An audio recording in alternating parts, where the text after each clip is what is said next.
The senator from Illinois. Thank you, Mr. President. As I begin speaking tonight, we're less than 24 hours away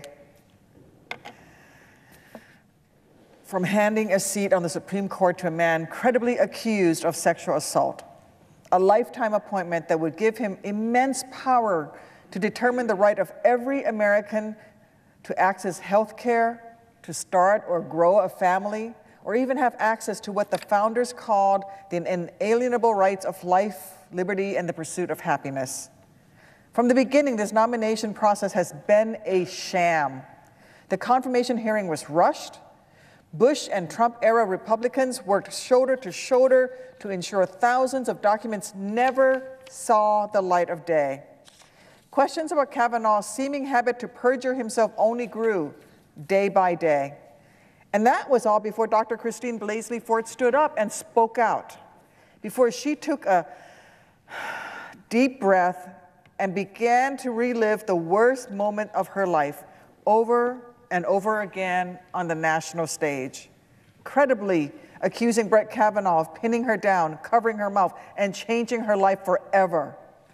Now, even after she testified about the night she was nearly raped, even after she talked of the memories indelibly etched into her mind and her 100% certainty that it was Brett Kavanaugh that night, some on the other side of the aisle have prioritized partisan tribalism over justice, over truth, two of the pillars that supposedly define our Supreme Court.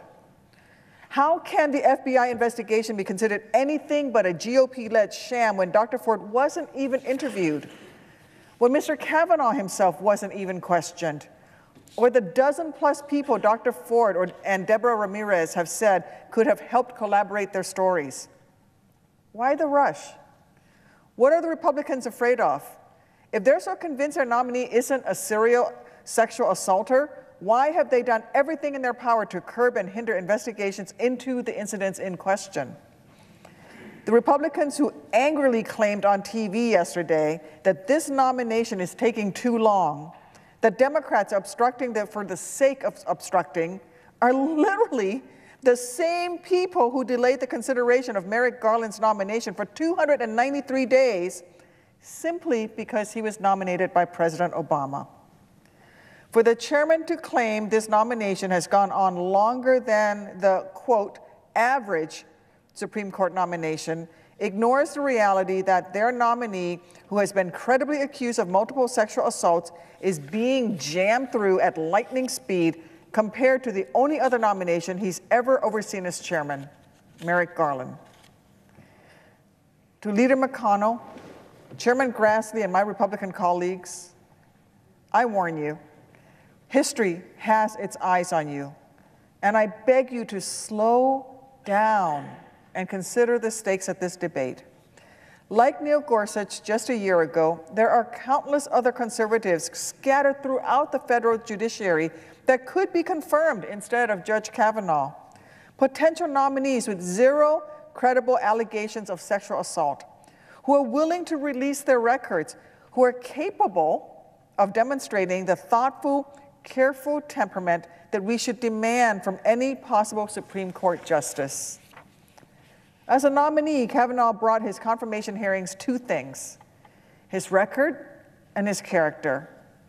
His record revealed that he would eagerly be the deciding vote in cases that would take away a woman's right to make her own health care decisions, tear away health care from millions of Americans with pre-existing conditions, and even empower this president to act as though he's above the law.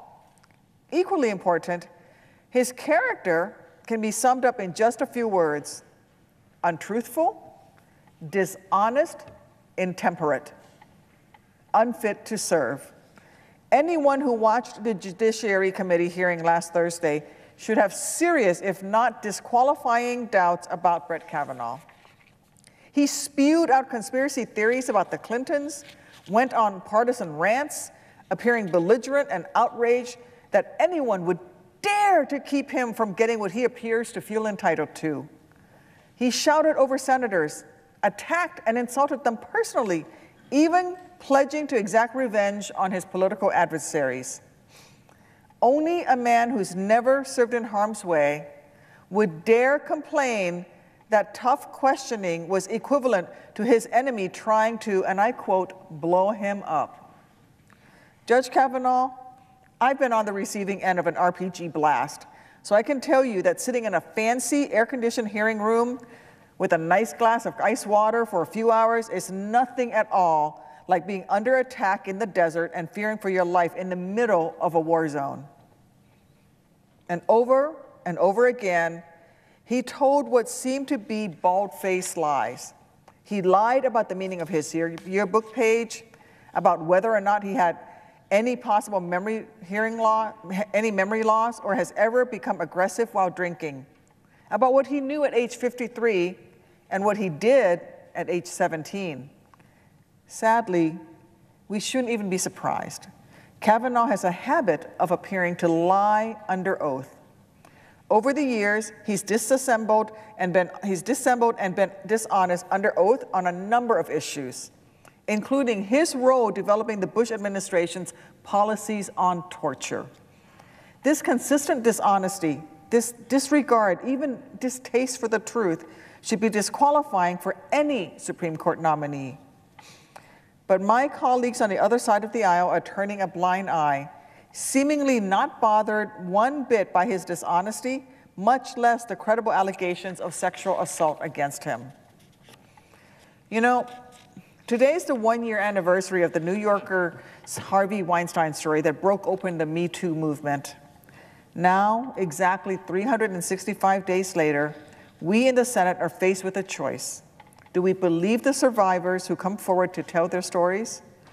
Or would we rather take the easy route, dismissing their claims as misguided or mixed up, as one of my colleagues put it, ignoring their claims, ignoring their pain? Well, I, for one, believe Dr. Ford and Deborah Ramirez. Courage is the word that comes to mind when I think of these women. They didn't ask for this burden. They did not want this spotlight or the death threats and fear that have come right along with it. But they've put country before self and have spoken out anyway, knowing full well that some would vilify them for doing so. Take a moment to imagine what they've gone through. Imagine being a teenage girl, alone and scared, outnumbered and overpowered and terrified. Imagine carrying that trauma with you every day for decades, then having to relive it in front of the entire country, then being called a liar, having your life threatened, being victimized all over again in the process. It now rests on the United States Senate to listen.